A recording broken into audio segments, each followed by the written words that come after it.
नमस्कार मेरे प्रिय आत्मन। आज मैं एक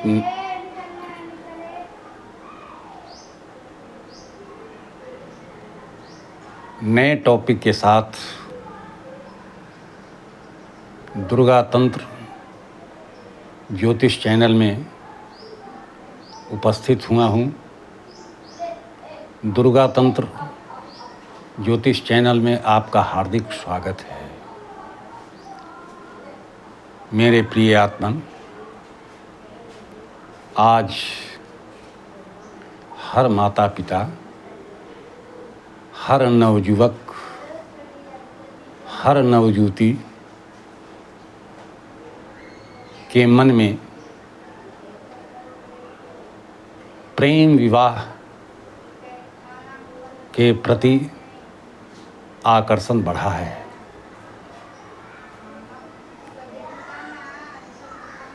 प्रेम विवाह कोई नई परंपरा नहीं है, बल्कि प्राचीन ग्रंथों में भी हमें गंधर्व विवाह का वर्णन मिलता है। गंधर्व विवाह में वर पक्ष और वधू पक्ष, कन्या और युवक आपसी प्रेम के कारण लोग गंधर्व विवाह करते थे। प्रश्न उठता है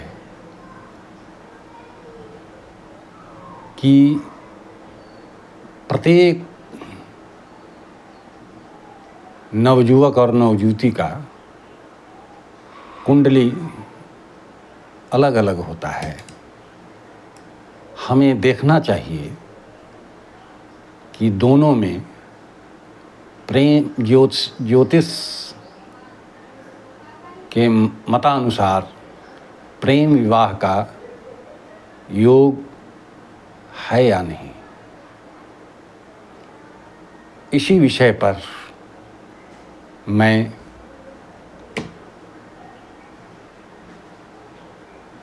अपना विचार जो ज्योतिष ग्रंथों में मैंने पाया है उसे आपके सामने रख रहा हूँ। ज्योतिष शास्त्र में प्रेम विवाह के लिए पंचम, सप्तम और एकादश भाव का बलि होना बहुत जरूरी है। पंचम भाव आकर्षण का है, सप्तम भाव विवाह का है और एकादश भाव इच्छा का है। पंचम भाव के भावेश, सप्तम भाव के भावेश और एकादश भाव के भावेश अगर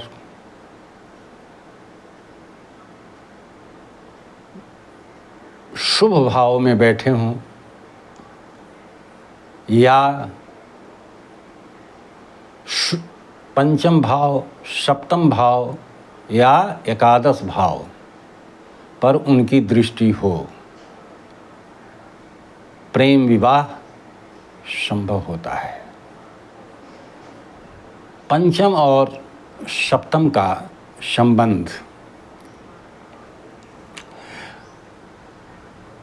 पंचमेश, सप्तमेश एक दूसरे को देख रहा हो या दोनों की युति एक साथ बैठता हो तो प्रेम विवाह की संभावना बहुत अधिक बढ़ जाती है। अगर पंचम या सप्तम भाव पर क्रूर ग्रह राहु केतु की दृष्टि हो या राहु शुक्र सप्तमेश के साथ हो तो यह व्यक्ति को समाज से हटकर या प्रेम संबंध को विवाह में बदलने के लिए प्रेरित करता है। शुक्र और चंद्रमा की स्थिति। शुक्र प्रेम और आकर्षण का मुख्य कारक है।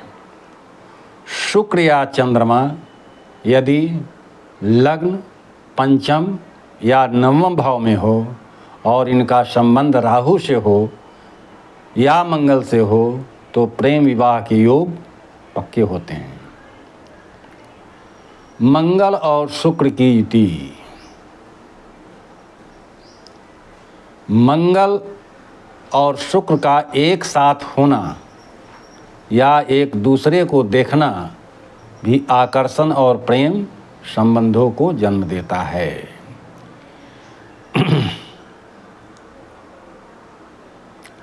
योग होने के बावजूद भी विवाह तभी तय होता है जब उचित महादशा या अंतर्दशा आती है। आमतौर पर शुक्र, राहु या पंचम सप्तमेश की दशा में प्रेम संबंध विवाह के रूप में सफल होता है। मेरा अनुभव, जब गोचरीय अवस्था में अर्थात चंद्र राशि या लग्न से गोचर अर्थात चंद्रमा या पुरुष के लिए शुक्र और स्त्री के लिए गुरु जब अपने गोचर से पंचम में आ जाएं, सप्तम में आ जाएं, एकादश में आ जाएं या